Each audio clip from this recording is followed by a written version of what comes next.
यदि तुम्हें लग रहा है कि मेरे छल के वार से बच गए हो तो मुझसे भी बच जाओगे।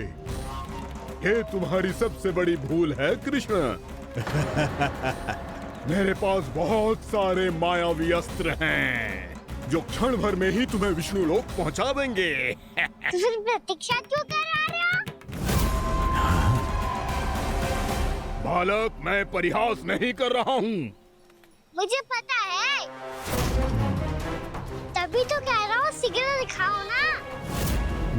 मुझे तुम्हारे सारे मायावी अस्त्र देखने हैं।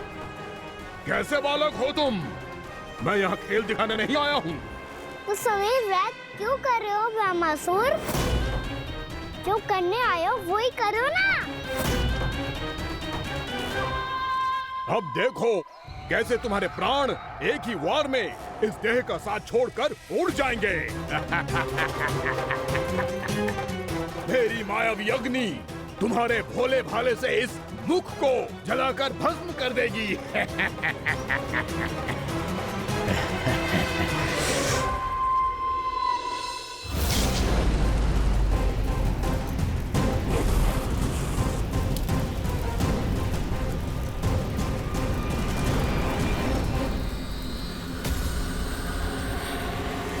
सही कह रही हो ब्रह्मासुर। भोला भाला तो दिखता हूँ मैं, भैया भी यही कहती है।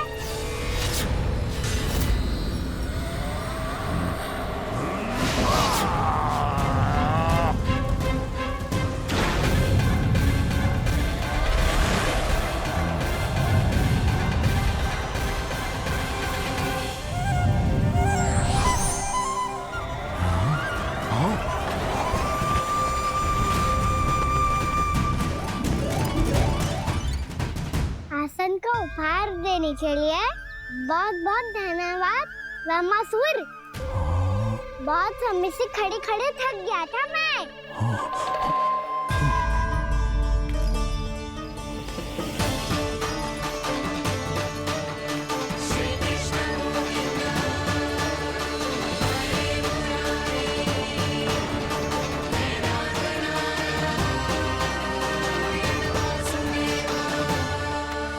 अगला अस्त्र दिखाओ ना। तुम्हारी यही जिज्ञासा आज तुम्हारा अंत करने में सहायक बनेगी मूर्ख बालक।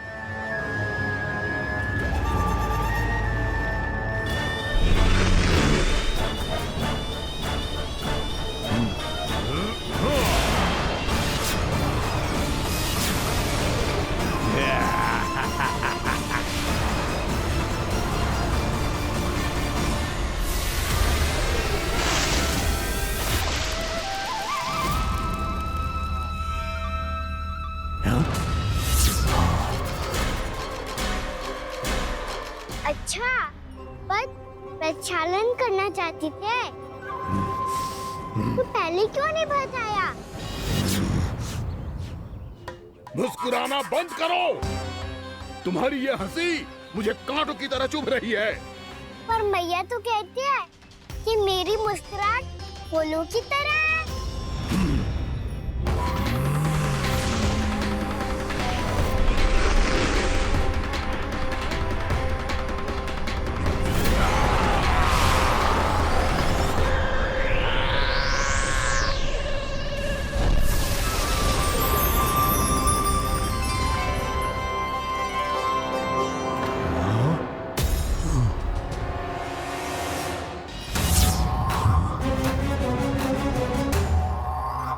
कहा था ना मेरी मुस्कुराहट बिल्कुल इन्हीं फूलों की तरह है।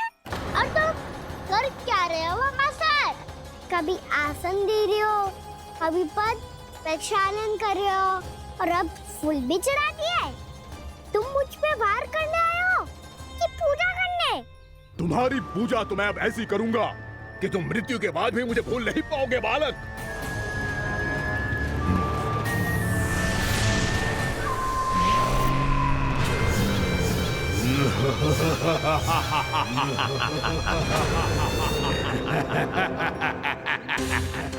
कान्हा, ये चट्टान तो मुझसे हिल ही ना रही।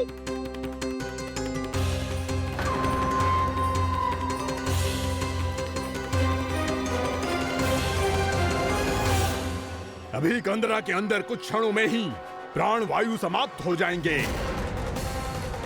तुम्हारे सारे सखा एक एक कर अपने प्राण त्याग देंगे और तुम्हारा वध करूंगा मैं।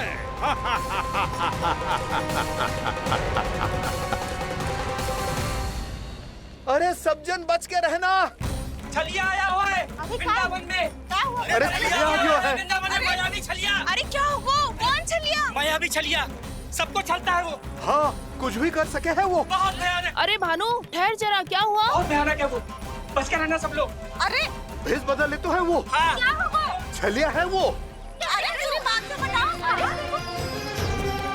रानी भाभी, रानी भाभी, कान्हा घर पर ही है ना? ऐसे भड़बड़ा क्यों रहे हो? कोई भूत देख लियो है क्या? भूत ना भाभी, छलिया से भेंट हो गई। सच्ची का मायावी छलिया है भाभी। क्या उल्टा सीधा बोले जा रहे हो? ठीक से बताओ। अब बोलो भी। वो कान्हा के पीछे पड़ो है वो। मेरे लल्ला के पीछे? हाँ रानी भाभी, हमारे अचेत होने से पहले हमने उसे ये कहते सुना था कि वो वृंदावन आने वाला है कान्हा से मिलने। हे नारायण, मेरे कान्हा की रक्षा करना। जसोदा जी, मायावी छलिए से बचना बालकों के बस की बात ना है। जीजी, बालक वन में अकेले हैं।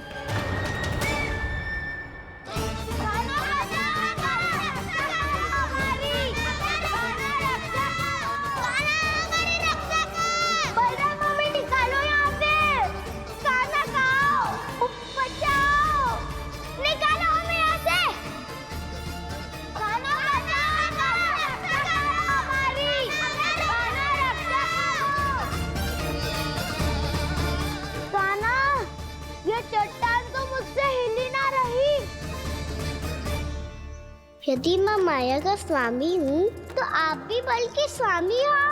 ताऊ, अपनी क्षमता, अपना सामर्थ्य स्मरण करो।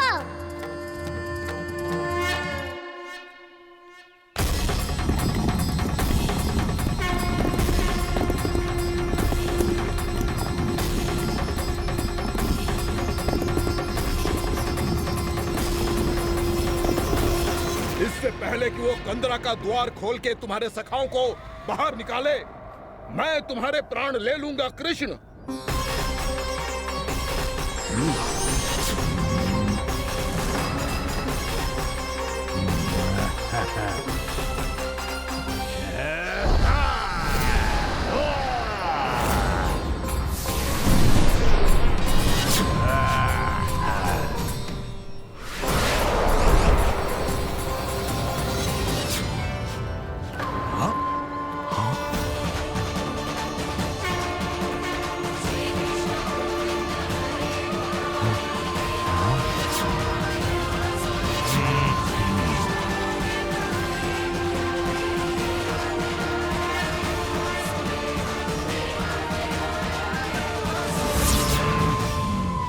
अब कितनी पूजा करोगे ब्रह्मासुर?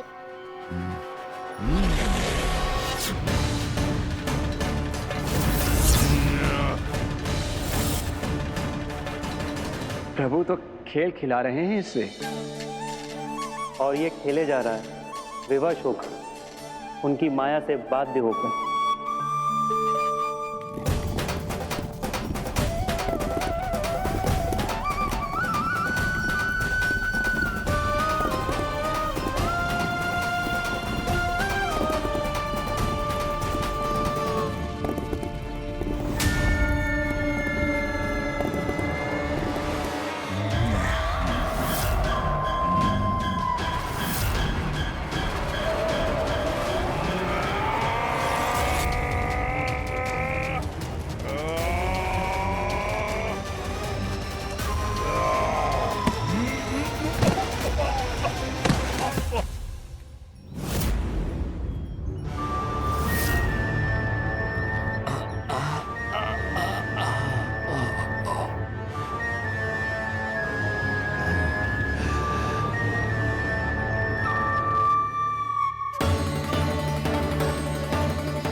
जो प्रभु के सामने माया करने आया था वो स्वयं को ही माया में उलझा हुआ पा रहा है।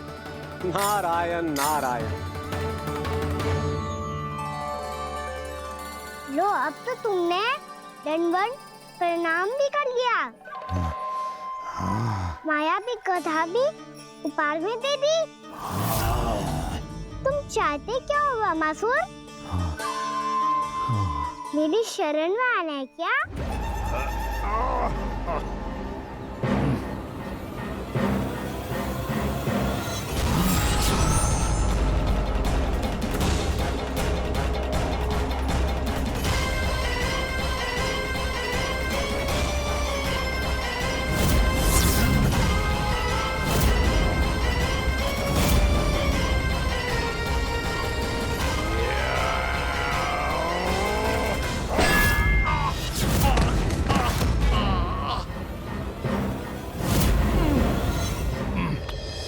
सोच विचार का समय ना है हमारे पास।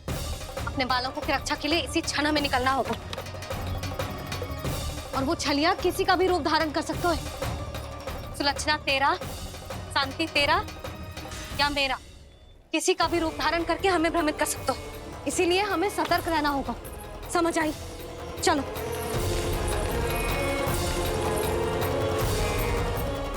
अभी भी समय है वामासुर, समझ जाओ। यदि मैया आ गई तो बात गड़बड़ हो जाएगी।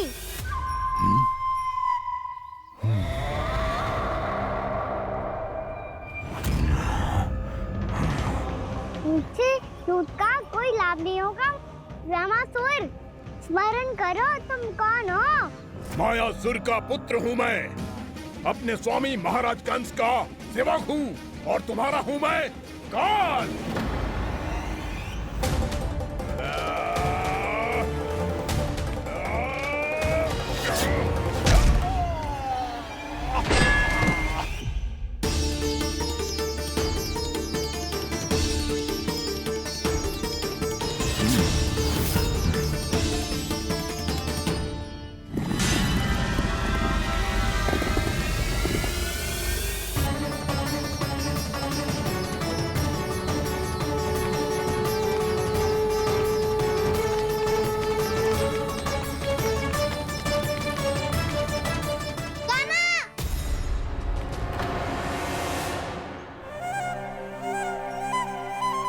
बाबा कहते हैं दुष्टों को पहले बातों से समझाना चाहिए, फिर भी ना माने तो अस्त्र ना उठाना कायरता होती है।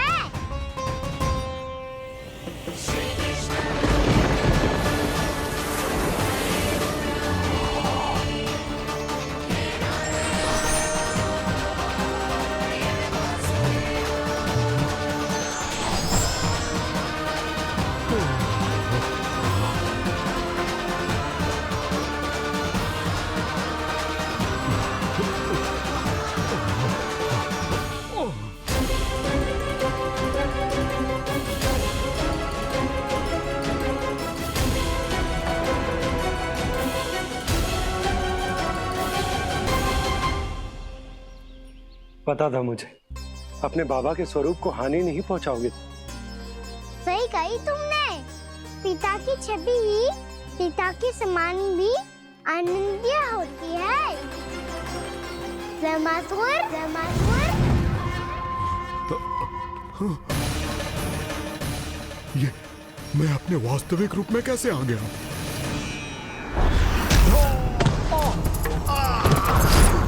मैया ने सिखाया है भूल को क्षमा किया जा सकता है, पर जानबूझ के किए गए अपराध के लिए दंड ही एकमात्र विकल्प होता है।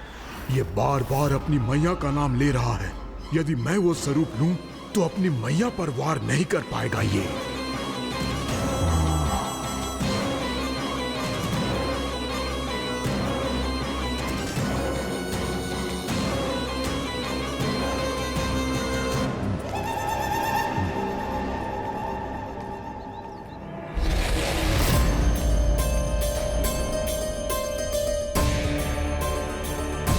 लल्ला, मैं तेरी मैया हूँ, अपनी मैया को मारेगा? बच गया। समझाया था पर तुमने एक बार फिर से मूर्खता कर ही दी। इस पर तुमने पहले से भी बड़ी और पहले से भी भयंकर भूल किया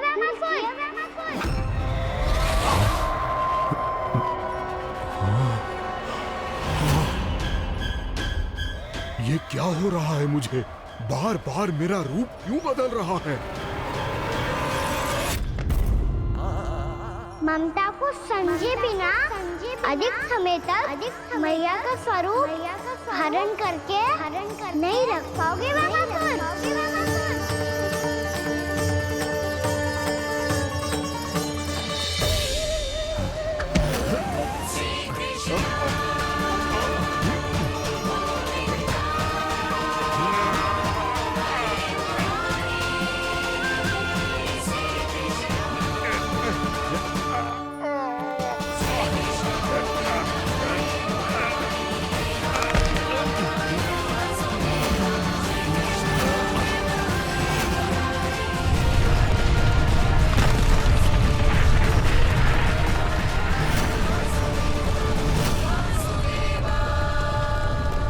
प्रभु के क्रोध से धरती भी कांपने लगी है।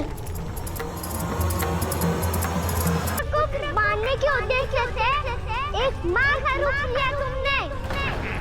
ये ममता का और मेरी मैया का घोर अपमान है रामासुर।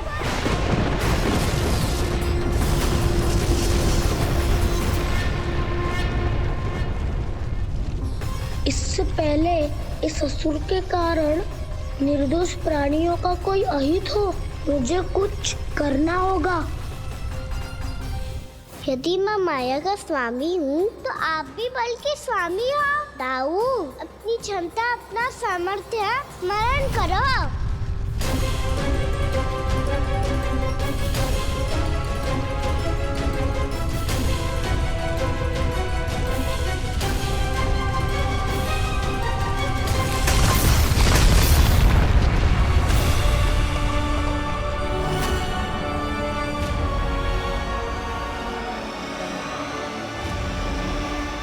अद्भुत बलदाऊ, अद्भुत। अपने बल का उचित प्रयोग करके आपने प्राणियों को हानि होने से बचा लिया और ये भी सिद्ध कर दिया कि इस युग में आपसे अधिक बलवान और कोई नहीं होगा। आज से आप बलदेव के नाम से भी जाने जाएंगे। आज से आप बलदेव के नाम से भी जाने जाएंगे। आपके चरणों का ये चिन्ह युगों युगों तक आपके बल की कथा कहता रहेगा। बलराम का चरण चिन्ह।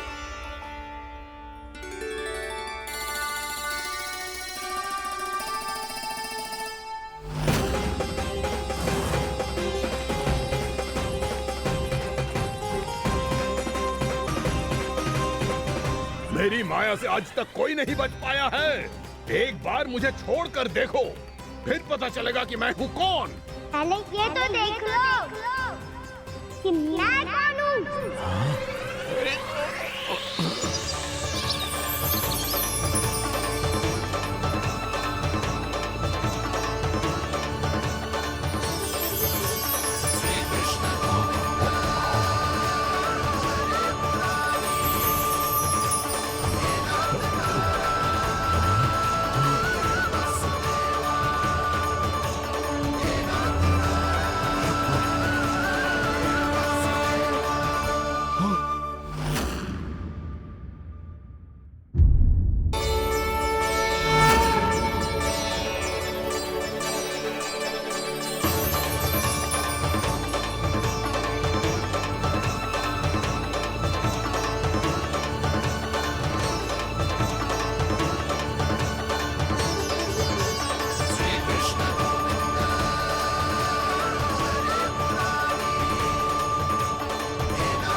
कुछ वरण आया वामासुर?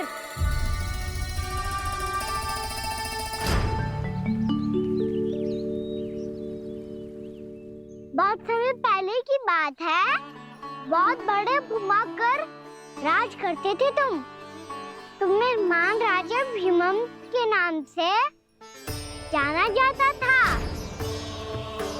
सब कुछ था तुम्हारे पास, पर शांति नहीं थी। इसीलिए शांति की खोज में अपना संपूर्ण राज अपने पुत्रों को सौंप कर मलय पर्वत की ओर चल दिए।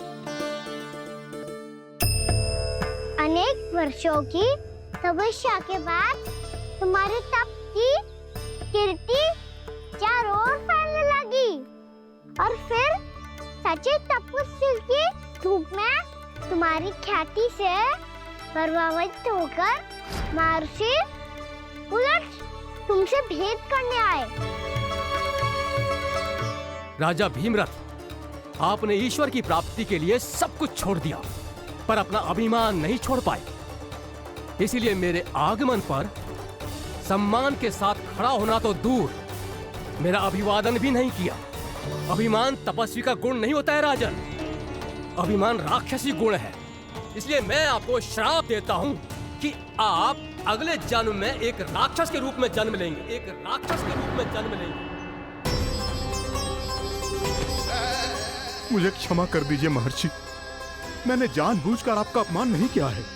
मैं तो यहाँ पर शांति की खोज में आया था। अपने भीतर के संसार में गहरे सोच विचार में डूबा हुआ था मैं। मुझे क्षमा कर दीजिए महर्षि, मुझे क्षमा कर दीजिए। अपनी भूल का आभास प्रायश्चित की ओर पहला पग होता है। मैं अपना श्राप तो वापस नहीं ले सकता, परंतु आपको एक वचन अवश्य दे सकता हूँ। जब भी प्रभु नारायण का अवतार होगा, आपको उचित समय पे वो वरदान देंगे जिसकी आप लंबे समय से प्रतीक्षा कर रहे हैं।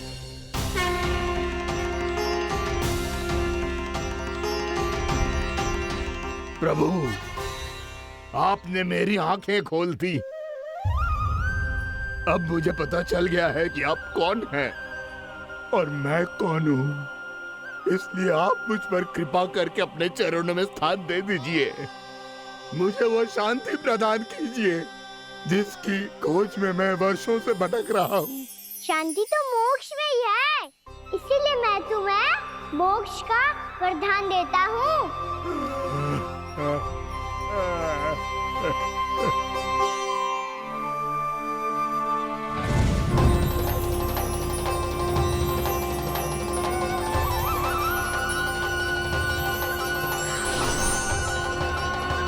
प्रभु की ये लीला सदैव स्मरण रखी जाएगी।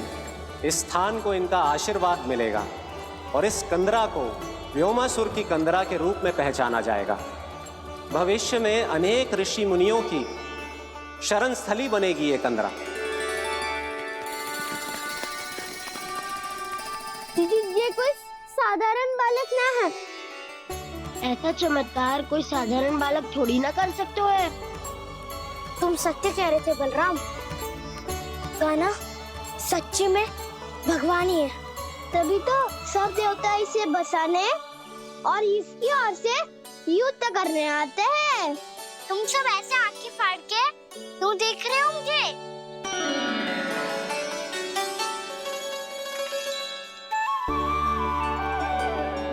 बलराम, तुम बलवान हो और कान्हा भगवान है। दूर दूर तक कोई दिखाई ना दे रहा है। ना जाने किस हाल में होंगे बालक। कहीं हम ही तो मार्ग ना भटक गए शीघ्रता के चक्कर में। अब तो एक पग भी ना चलो जा रहे हो। जल, किसी के पास जल है क्या? कंठ तो मेरा भी सूख रहा है मौसी। भाभी, निकट ही जमुना जी है, कहूँ तो वहाँ से जल ले आओ। मैं भी जा रही हूँ भाभी, एक से भले दो। हाँ चल। शीघ्रता से आओ। हाँ।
जानकी, जानकी,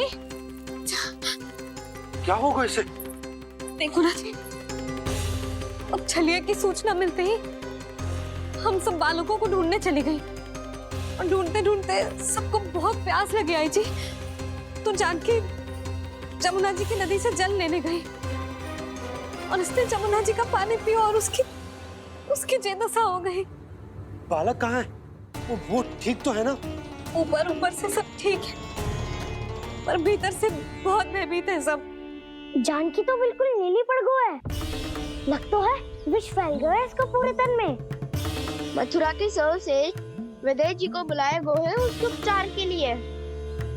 जैसे ही इसने जल को मुंह से लगाया, ये गिर पड़ी। चटपटाने का अवसर भी ना मिलो। हाँ वैद्य जी, और निकटी मृत पशु भी पड़े हुए थे। हाँ, मैंने भी अस्थियां देखी थी। इसका तो यही अर्थ हो सकता है कि समस्या वहाँ के जल में ही हो। वैद्य जी, आप रोगी की नाड़ी पे ध्यान दो ना। जे गोपिया क्या कह रही है उसे सुनने की आवश्यकता ना है। जब तक विष के कारण का पता नहीं चल जाता, हम उपचार कैसे कर सकते हैं रानी जी? जी, वो निकट ही यमुना जी में एक विशेष क्षेत्र है। ये सब उसी के जल की बात कर रहे हैं। तब तो ऐसा भी हो सकता है कि किसी विषैले सर्प के काटने का प्रभाव हो। पर सर्प के काटने का चिन्ह ना है उसके तन पे। सर्प जब काटतो है तब उसके दांत के चिन्ह बन जाते हैं।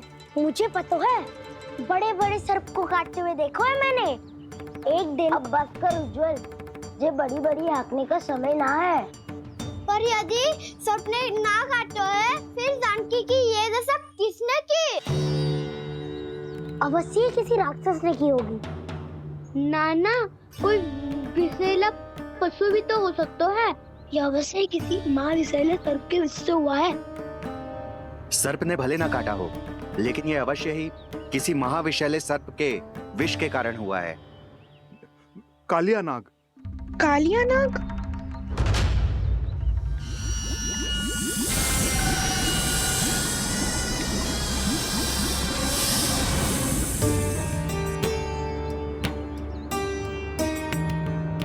संकेतों से तो ऐसा लगता है कि जानकी ने कालिया नाग के क्षेत्र के विशाल जल पी लियो है।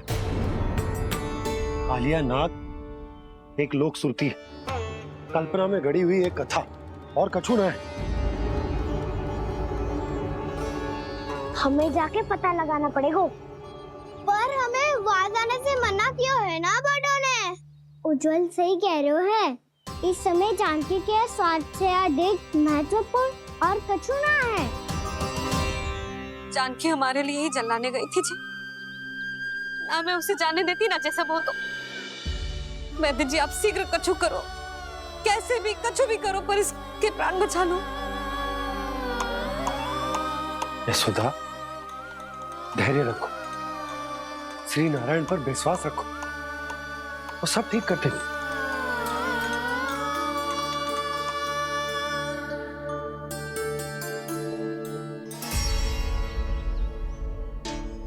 विष की काट की मेरे पास जितनी जड़ी बूटी थी, मैंने सब अर्क बना के पिला दी, पर इसकी दशा में अभी तक कोई सुधार नहीं दिख रहा है।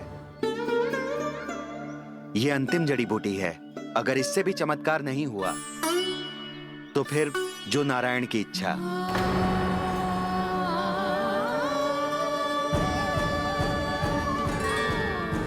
पर कोई तो उपाय होगा जानकी को बचाने का।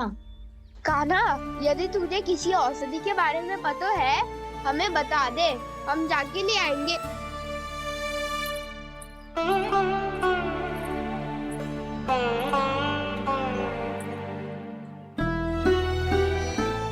हे नारायण, हे प्रभु, मेरी जानकी के प्राण बचा ले प्रभु। या तो मैं अपने आप को कभी क्षमा न कर पाऊंगी। ये सारी मेरे ही कारण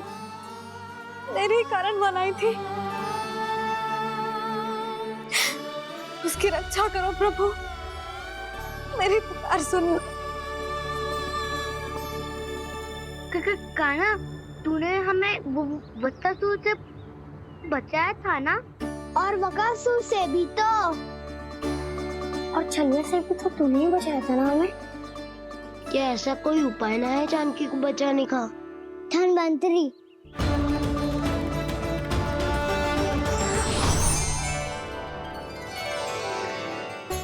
मैं आ गया हूं प्रभु, चिंता मत कीजिए, आपके आदेश का पालन अवश्य होगा। यशोदा मैया,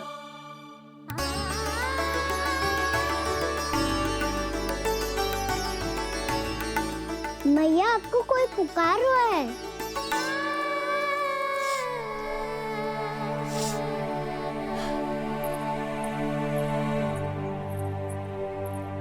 चिंता मत करो मैया, अब धनवंतरी जी आ गए हैं और सब संभाल लेंगे। धनवंतरी जी कौन है? जिन्होंने संसार का आयुर्वेद दिया, आरोग्य के देवता, वे श्री नारायण के अवतार।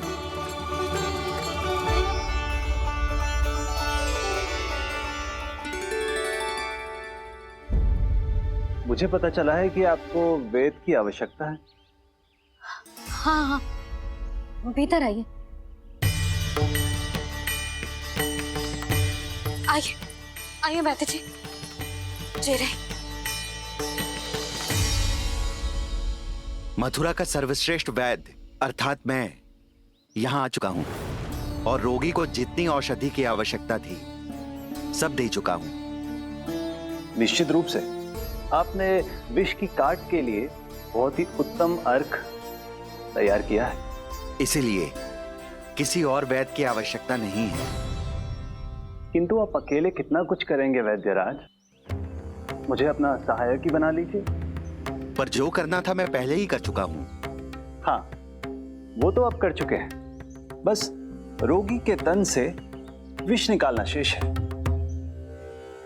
है ना वैद्यराज? हाँ हाँ, बस वही शेष है। इनके रक्त को विष रहित करने में मैं आपकी सहायता करूंगा। पहले ये संजीवनी मानी जाने वाली इन लाल फूलों की बूटी को भी घिसना है ना?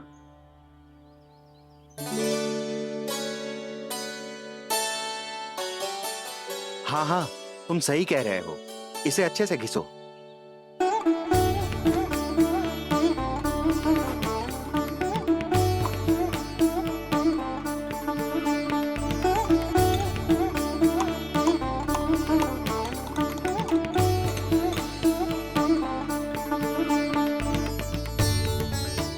और ये नीले फूलों को भी तो मिलाना है ना? हाँ हाँ, अच्छे सहायक बन सकते हो तुम, ऐसे ही श्रम करते रहो।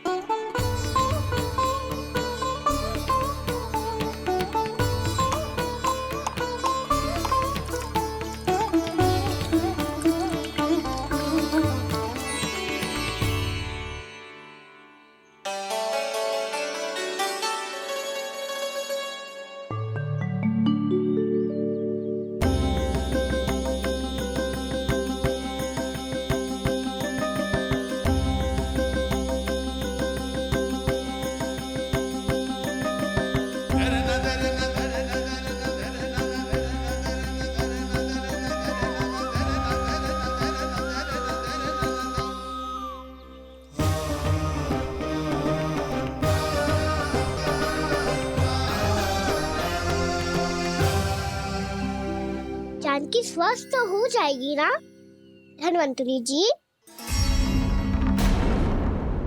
धनवंतरी? प्रभु, अब मैं क्या करूं? आपने तो स्वयं ही मेरी पहचान उजागर कर दी। जी क्या करो कान्हा? आप सब ऐसे क्यों देख रहे हो? मैया कहती है ना, सभी वैद्य धनवंतरी जी का ही रूप होते हैं। वाह कृष्ण, चतुर तो हो तुम। वैसे वास्तविक धन्वंतरी मैं हूँ, मेरा अर्थ है वास्तविक वैद्य मैं हूँ। ये तो मेरा सहायक है, मुझे पूरा विश्वास है बिल्कुल ठीक हो जाएगी।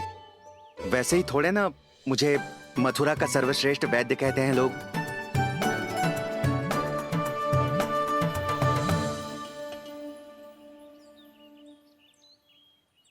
जसोदा भाभी। जसोदा जी, जानकी को चेतना आ गई। जानकी, जानकी, जानकी, तू ठीक है ना? क्षमा करना भाभी, मैं आपके लिए जल ना ला पाई। बस बहुत भूख लगी है। मैं अभी कछु लाती हूँ। जानकी, माखन खाओगी?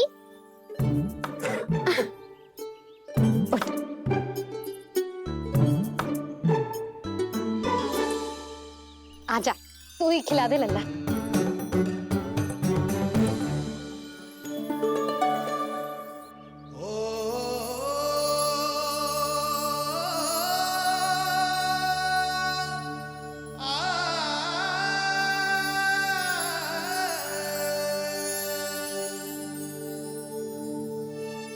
तुम सब मेरे लल्ला को माखन चोर कहती हो ना?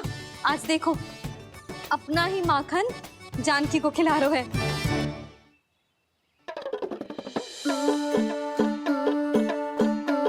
सदैव तुम हम सबकी सेवा करती हो, आज मैं तुम्हारी सेवा करूंगा।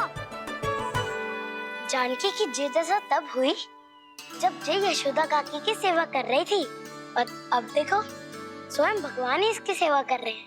जानते हो इससे क्या सिद्ध होता है? जो भी यशोदा मैया की पूजा करेगा, अर्थात अपने माता पिता की सेवा करेगा, उनके साथ सम्मान से व्यवहार करेगा, ईश्वर स्वयं उसका ध्यान रखेंगे। कभी धन्वंतरी के रूप में तो कभी स्वयं कान्हा के रूप में। भक्त और भगवान का देखो कैसा ये अनुराग, स्वयं करे सेवा प्रभु, अद्भुत गोपी का भाग्य। प्रभु इन सब पृथ्वीवासियों से कितना घुल मिल गए हैं। ना तो ये प्रभु को भगवान मानते हैं और ना ही प्रभु अपने आप को इनसे सर्वश्रेष्ठ समझते हैं। अपने आचरण से ये सिद्ध कर रहे हैं कि ये सभी में हैं और सभी इनका ही अंश है।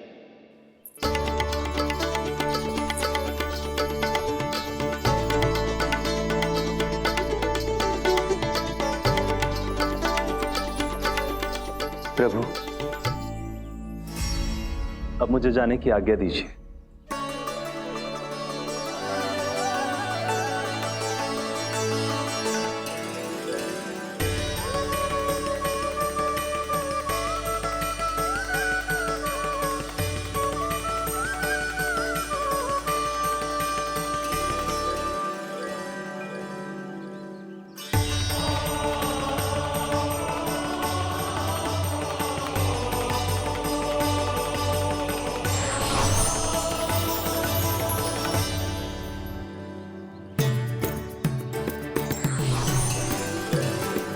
कान्हा ने तो सच्ची में धन्वंतरी जी को बुला लिया था।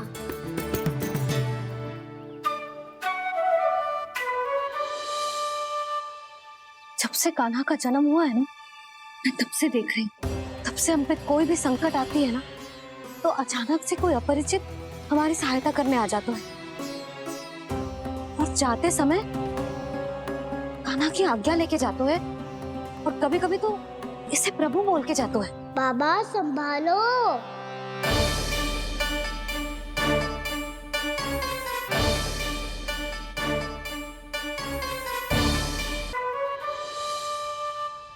जब से कान्हा का जन्म हुआ है ना, मैं तब से देख रही हूँ, तब से हम पे कोई भी संकट आती है ना, तो अचानक से कोई अपरिचित हमारी सहायता करने आ जाते हैं, और जाते समय कान्हा की आज्ञा लेके जाते हैं, और कभी कभी तो इसे प्रभु बोल के जाते हैं। बाबा संभालो। यशोदा, इस जानकी को चढ़ो है और विचित्र विचार तुम्हारे मन में है। अरे सब जानते हैं कि हमारा परिवार राजसी, तुम्हें पता ना चल तो होगा, पर हमारे कान्हा को सब राजकुमार ही समझते हैं देखकर। इसीलिए उसे सम्मान देने के लिए सब ऐसा ही करते हैं, और कोई बात ना है।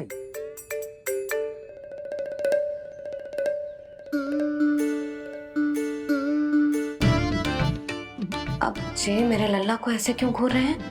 बुरी दृष्टि लगाएंगे क्या? वैद्यराज जी, आपके सहायक तो गए, अब आप यहाँ क्यों? वो क्या है ना, मैं अपने रोगी का निरीक्षण करके पूरी तरह से संतुष्ट होकर ही जाता हूँ।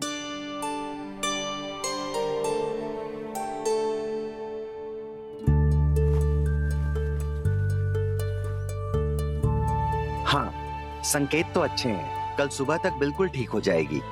धन्यवाद वैद्य जी।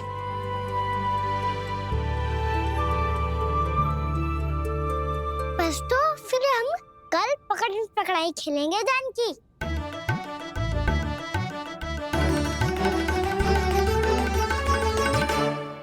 भानु, बंसी, जाकर उस क्षेत्र के चारों ओर बाड़ बनवा दो और वहां सूचना पट्ट भी लगा देना, ताकि जानकी के साथ जो हुआ है वो किसी और के साथ ना हो।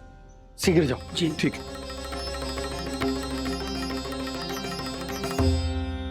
बाड़ और सूचना पट लगवाने से समस्या का समाधान नहीं होगा बाबा। निर्दोष पशु सूचना पट देखकर भी कुछ समझ नहीं पाएंगे।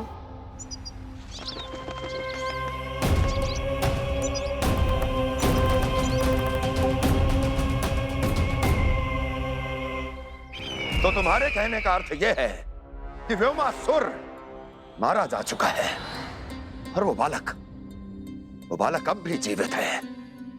हाँ महाराज, मैंने गोप बालकों को कहते सुना था कि कृष्ण ने छलिया को मोक्ष दे दिया है, पर वृंदावन सुरक्षित नहीं है महाराज। वो एक बहुत बड़ी समस्या से जूझ रहे हैं। कैसी समस्या? गांव के निकट क्षेत्र में किसी विषैले सर्प का निवास है। उसके विष का प्रभाव इतना भयानक है महाराज, जैसे विष ना हो, स्वयं हलाहल हो। मेरी कोई भी औषधि रोगी का उपचार नहीं कर पा रही थी। निकट के क्षेत्र में कहां है वो सर्प? गोप मानते हैं कि वो सर्प गांव के निकट यमुना नदी के जल में रहता है। मुझे तो लगता है महाराज, ये कालिया नाग की कथा कोई किंवदंती या लोक श्रुति नहीं, एक सच्चाई है, एक विषैली सच्चाई।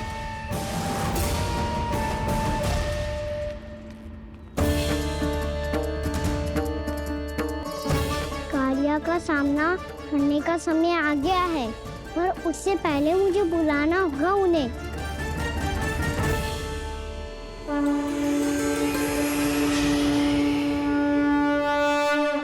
संसार के दारुण भय का नाश करने वाले, सभी कष्टों का हरण करने वाले, विश्व का समस्त ऐश्वर्य प्रदान करने वाले, कमल जैसे लोचन, मुख और चरणों वाले आजानुभुज श्री राम को मैं बार बार नमस्कार करता हूँ।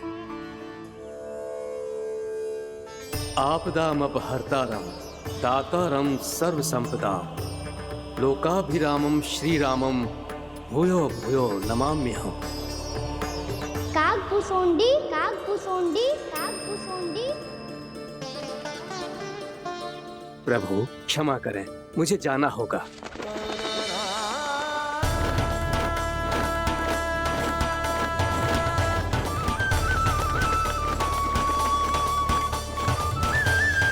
प्रणाम प्रभु। अनेक बार मैं आपके दर्शनों के लिए आया प्रभु। कभी नंद भवन के झरोखों से आपके दर्शन करके चला जाता था, तो कभी दूर किसी वृक्ष की आड़ से आपको निहार लिया करता था। आज आपने स्वयं मुझे बुलाकर धन्य कर दिया प्रभु।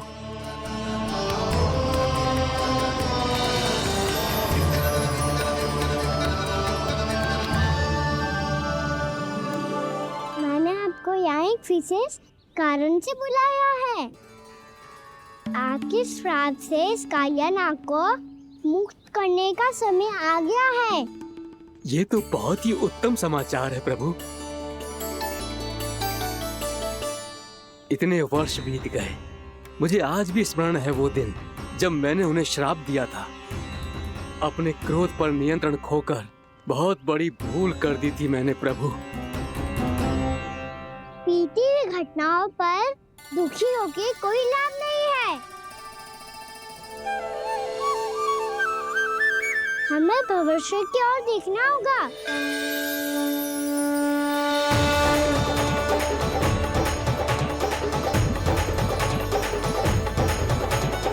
आदेश कीजिए प्रभु, क्या आज्ञा है आपकी? जब मैं कालिया नाग का सामना करने जाऊं, तो आप यहीं रहेगा। आपको अपने आप पता चल जाएगा कि कब क्या करना है। और हाँ, लौटते जाते समय नारद मुनि से कहिएगा, वो आकर मुझसे भेंट करे। अवश्य प्रभु, प्रणाम। क्या इसने सच्ची में देवर्षि नारद को बुलाया है? नारायण नारायण, आपको संदेश भेजने की आवश्यकता नहीं थी। आप स्मरण करते और मैं चला आता। तुम्हारा कल्याण हो नारद।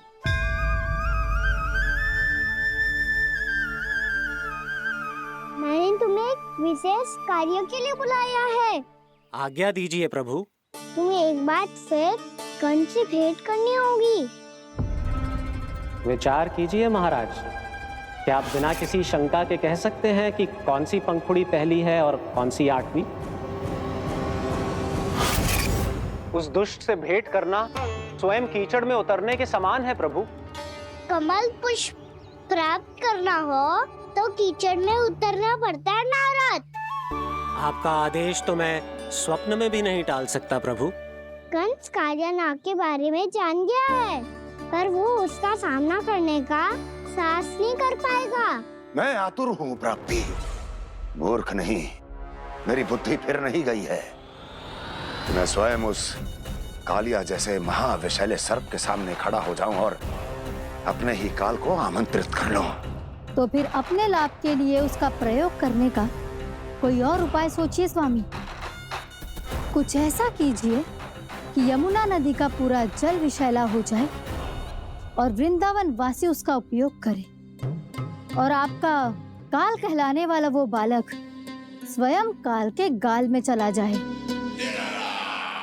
उत्तम उत्तम सुझाव है प्राप्ति। अब मुझे उस कालिया तक पहुंचने का मार्ग ढूंढना होगा।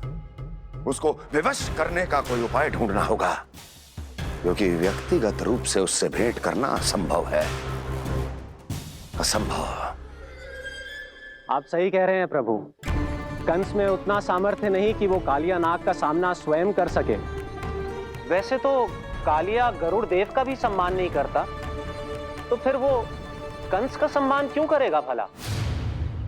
नहीं करेगा, पर कंस तुम्हारा सम्मान अवश्य करेगा नारद। तुम्हारी बातें भी सुनेगा और मानेगा भी। ये मेरी योजना का बहुत ही महत्वपूर्ण भाग है। तुम कंस के पास जाओ और कहो कि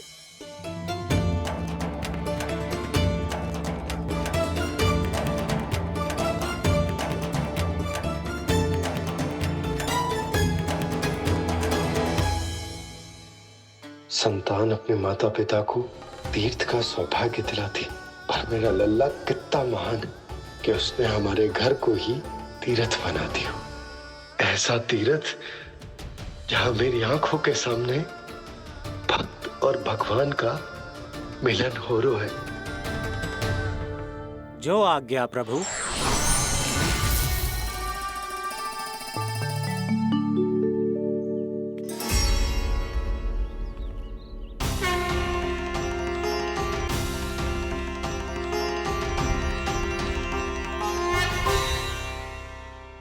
बाबा। कान्हा, ये सब क्या चल रहा है? पहले काक भुसुंडी जी और फिर जे नारद जी। क्या योजना बना रहे हो तुम? कान्हा, बताना लल्ला, क्या सोच रहे तू? कहां देख, अगर तुझे अपने बाबा को ना बताना हो ना, अपने भक्त को बता दे। क्या सोच रहे हो लल्ला? क्या करने वाले हो आप?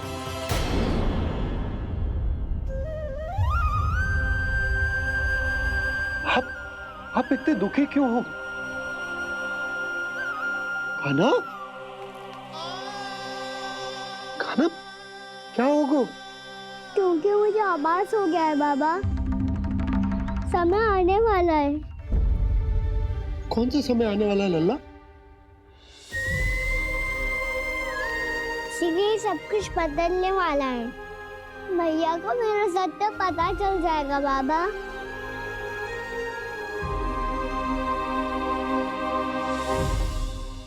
पर लल्ला, इसका काक भुसुंडी और कालिया नाग से क्या संबंध है? ऐसा क्या हुआ था और क्या होने वाला है?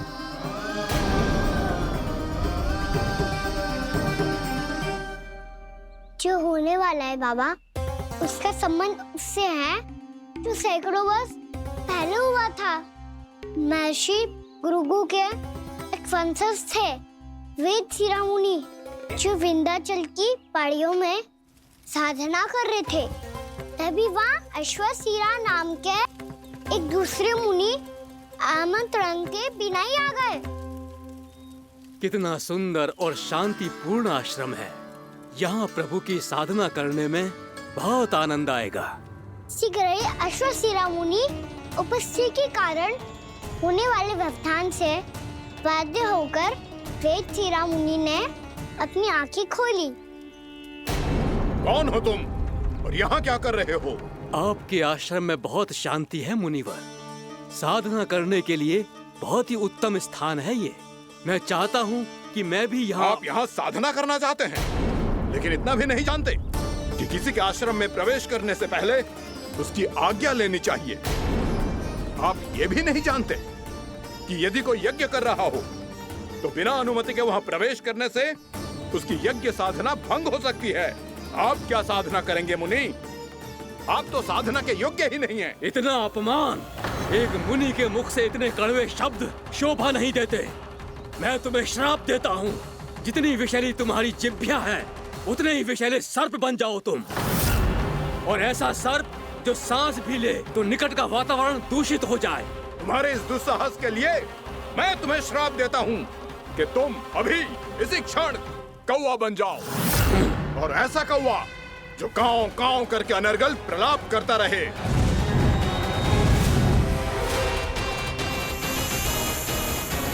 ये मैंने क्या किया? ये मैंने क्या किया? क्रोध के कारण दोनों ने एक दूसरे को श्राप दे दिया। पर दोनों ही मेरे भक्त थे, और भगवान होकर मैं अपने भक्तों को इतनी कठिनाई में कैसे देख सकता था। इसीलिए जिस संकट में उन दोनों ने अपने आप को फंसा लिया था, उसका समाधान करने में मैं। देखिए ना प्रभु, ये क्या हो गया हमसे? हमारी रक्षा कीजिए प्रभु, मार्ग दिखाइए हमें। क्रोध पर नियंत्रण ना होने के कारण आप दोनों ने एक दूसरे को बहुत ही भीषण संकट में डाल दिया है।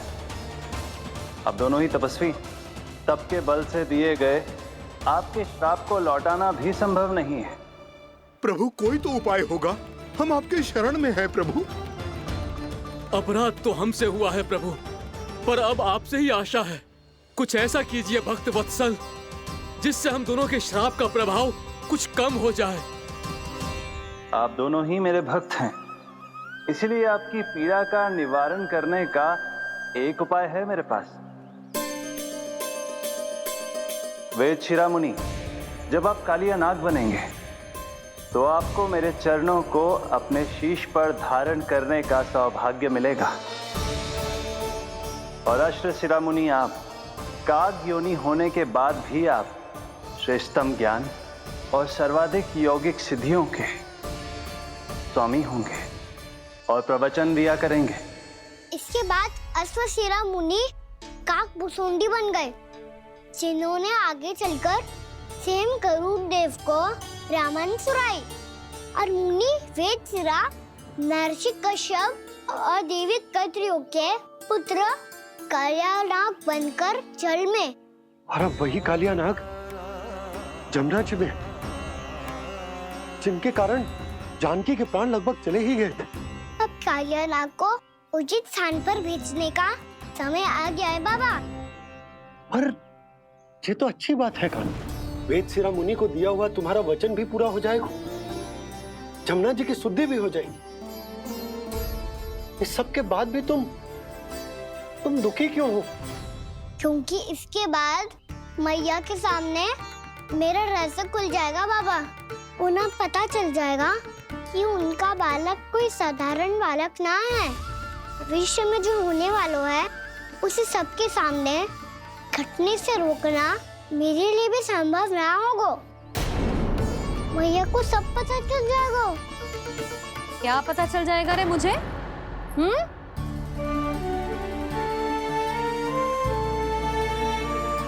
यही कि सबसे अधिक प्रेम मैं आपसे ही करता हूँ। अब बस भी कर, चलो भोजन के लिए बुलाने आई थी तुम दोनों को। भूखा थोड़े ना रहने दूंगी अपने लल्ला को, मेरा लल्ला दुर्बल हो जाएगा ना। आप खिलाओगे तो ही खाऊंगा। हाँ ठीक है, मैं ही खिलाऊंगी। अब चल, आओ जी, चल।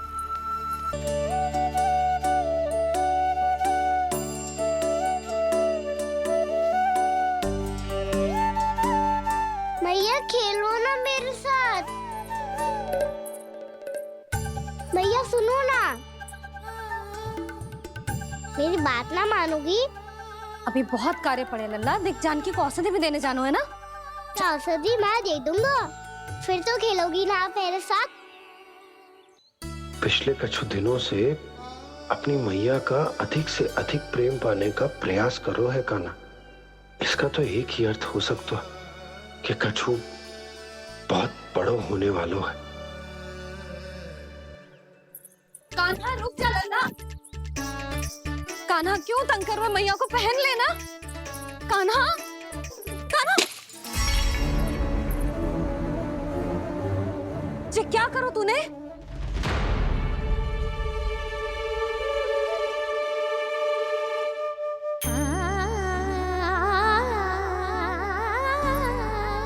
अच्छा ठीक है, अब मुंह लटकाने की आवश्यकता ना है। ये ले।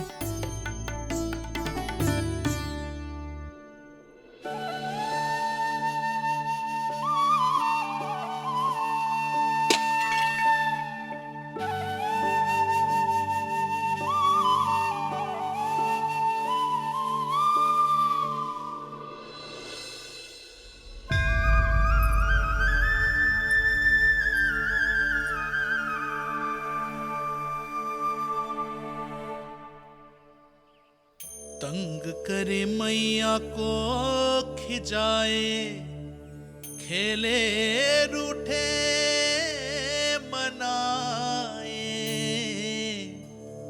लीला अनोखी करके शरारत, कान्हा दंड भी पाए।